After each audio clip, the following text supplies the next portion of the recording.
They forced the Russian command to change the strategy of the spring-summer offensive.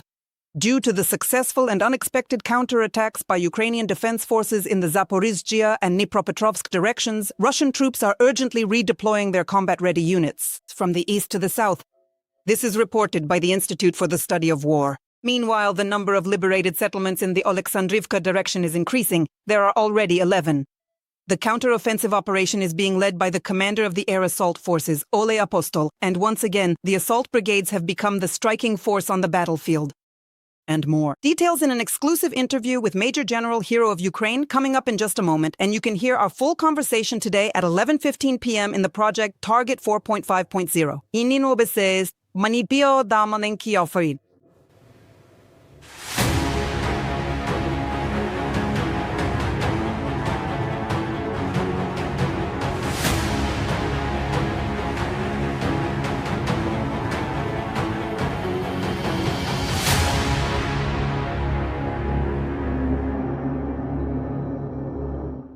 I think they will start taking action when the greenery hits. Because now everything is visible, the weather will become clear, and no one will be able to move forward much. You mean flowers? Zaporizhzhia. And how much time did you take to return it? Up to 2 weeks. Fortnight? Kabat did not report. Theirs? Yes. When we started to advance in the morning and evening, we started to move. If you take the enemy's data, then we liberated not 400, but 650, according to the enemy's data, where they draw their front line. It was the same situation when we were in Dnipropetrovsk. They also removed the army commander. Is the camera on? Is the sound on? Yes, indeed.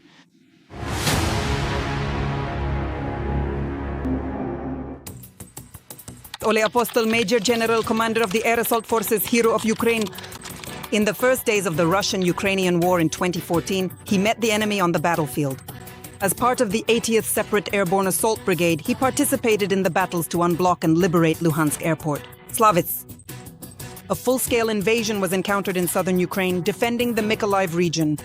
He defended Voznesensk, where his unit stopped the advance of Russian troops. Since 2022, he has been the commander of the 95th Airborne Brigade.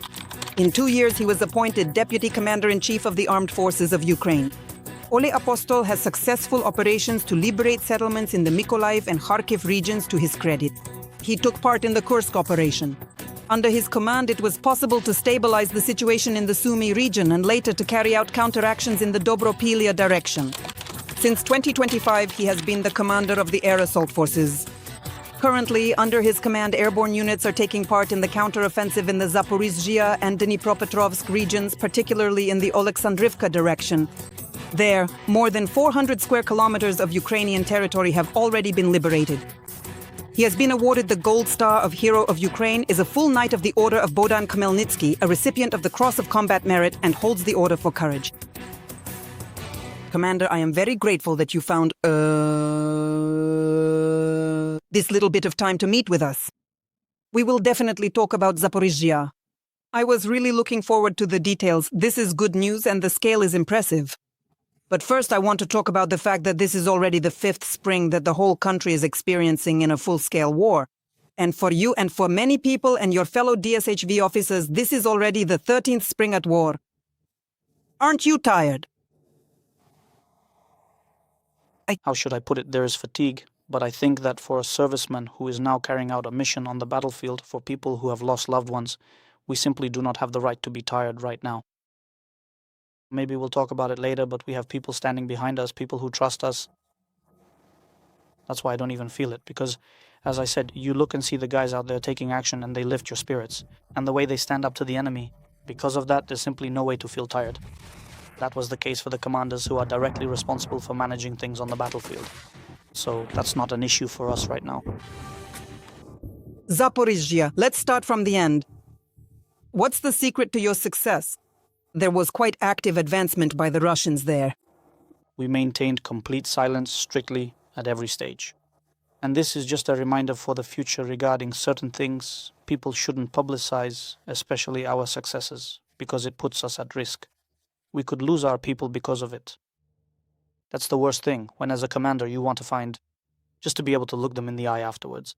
Those people who are trying to bring something up without us, there is the General Staff, the Commander-in-Chief. Until there is permission, I ask that such matters not be made public, like what just happened now, because every action will have a reaction. And while, for example, things get held up at certain levels, nothing is said really, because everyone is trying to solve something for themselves. The enemy's reaction. Yes, the enemy's, and it gets dragged out to your advantage, and you achieve success. Because whenever it reaches the very top, then accordingly there is a reaction. This means that people are brought in, reserves are deployed, and units are transferred. And you might lose that success later, or at the very least, get stopped at some line. But as long as everything happens quietly, you still have the opportunity to advance. So, What did you encounter there? the commanders of the General Staff planned everything and gave us the direction we needed to go. That is, they correctly chose the axis of the offensive, knocked out the enemy where, roughly speaking, he was weaker, where his efforts were not concentrated. They deploy our troops there as well, because certain units operate as part of a group. Just so you understand, during the firefight in Zaporizhzhia, we killed 2 battalion commanders. There is solid video evidence, and there's also an intercepted communication, because They weren't on the front line, as I understand it. No, it's done. about 7 to 8 kilometers from our RBZ, the battalion commander didn't understand he was walking, waving his hand. There's video, all the evidence, he falls into a ditch.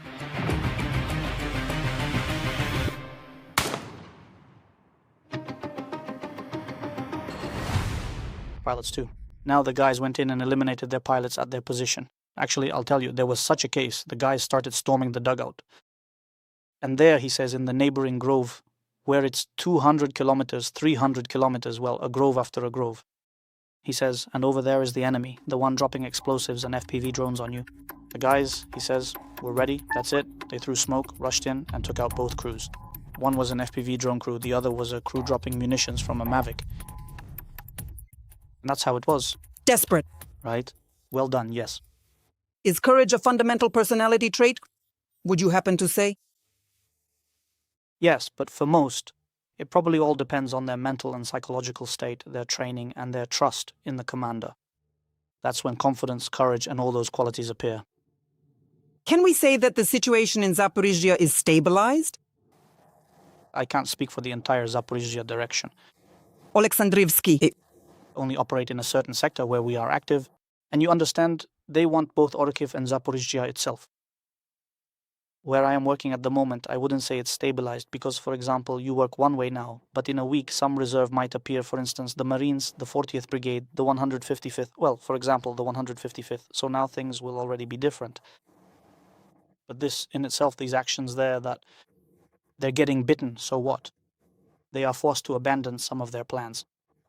Now, these brigades were being moved towards Sloviansk, thrown in to increase their efforts. But now they are already forced to put out, roughly speaking, our fire. Then, About the operations in which the air assault forces, this is my conclusion, correct me if I'm wrong, but the air assault forces played a key role and acted as the striking fist. The liberation of the Kharkiv region, the Kursk operation, stabilization in the Sumy region, you were already in command as far as I know. You were in charge of stabilization in Sumy. Then Dobropilya, Pokrovsk, Zaporizhzhia. Are all these operations somewhat similar to one another? Completely identical, or are they actually all entirely different from each other? everything is different. Everything is different. Let's start with the Kharkiv operation. It was done very skillfully, I must say. It had that kind of effect. It was like, for example, something you dream about. You sit tight, destroy the enemy, and he doesn't understand what's happening. And you take back your territory, you crush him, his entire logistics. When we crossed the river to Oskil, that's where the advance was happening. The 80th, 25th, and 92nd Brigades. There were armored recovery vehicles on top, and a bunch of other units moving down and up from the river, pressing in. It was real. You feel such pride knowing that everything is working out for you.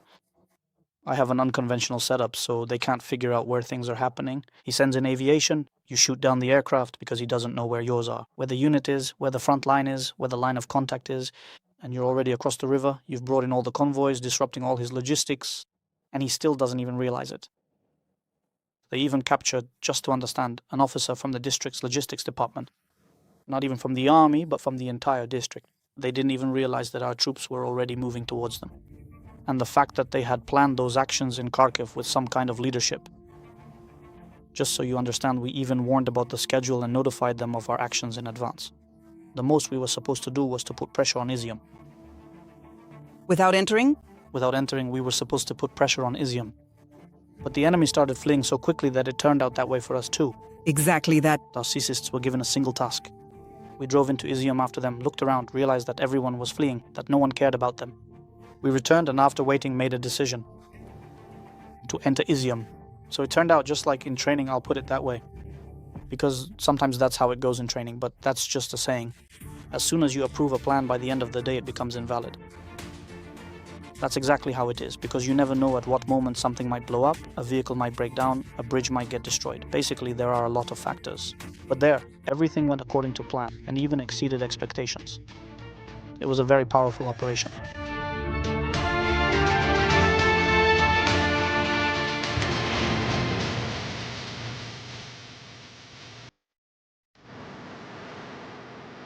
We are liberating Izium from the occupiers.